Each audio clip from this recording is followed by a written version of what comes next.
I'm from Quebec City. My father was never much of a factor in my life. I usually saw him only once a month. So it was my mother who raised me by herself. But my mum had a short temper and would frequently get angry and shout. For my part, I was always kind of stubborn and introverted, and I found it hard to make friends. But despite all that, I became a self-reliant and independent young teenager. I remember too that my time in the cadets was a very positive experience and an influential episode in my life. At 17, however, nothing in my life was working. I had dropped out of school, I'd quit my job, and I'd lost my girlfriend. I was also experiencing tensions within the family. I could see no future prospects, and I cut myself off. I spent most of my time shut away at home, surfing the web.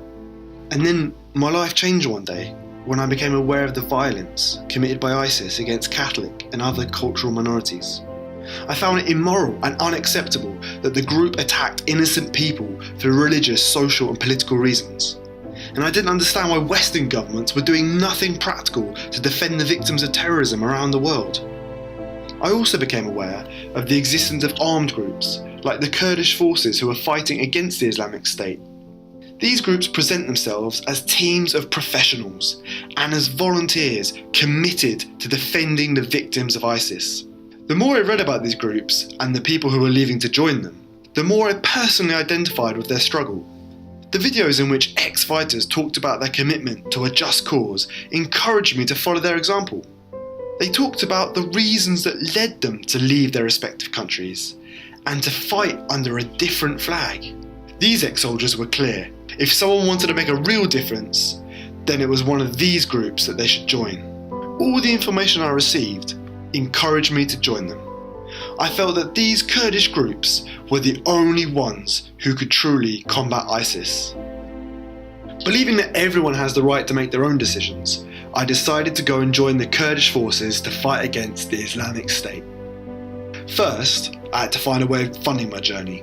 However, everything fell apart when my mum found out about my plans.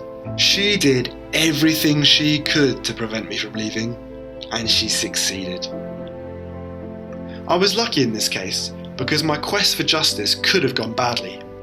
With guidance from the Centre for the Prevention of Radicalization Leading to Violence, I was able to think about these issues. I realised that the choice I wanted to make would not have enabled me to improve the situation. On the contrary, leaving to fight gratuitous violence with more gratuitous violence generates nothing positive for oneself or for anyone else. I decided to change course, not because I was told to do so, but because I had made a choice. I also chose not to let my emotions, like anger and frustration, overcome my own carefully considered judgment. I subscribe to the same values and ideals of justice as before, but now I know that there are much better ways of working to save lives than to leave and fight in an irrational and inconsistent war that I know almost nothing about.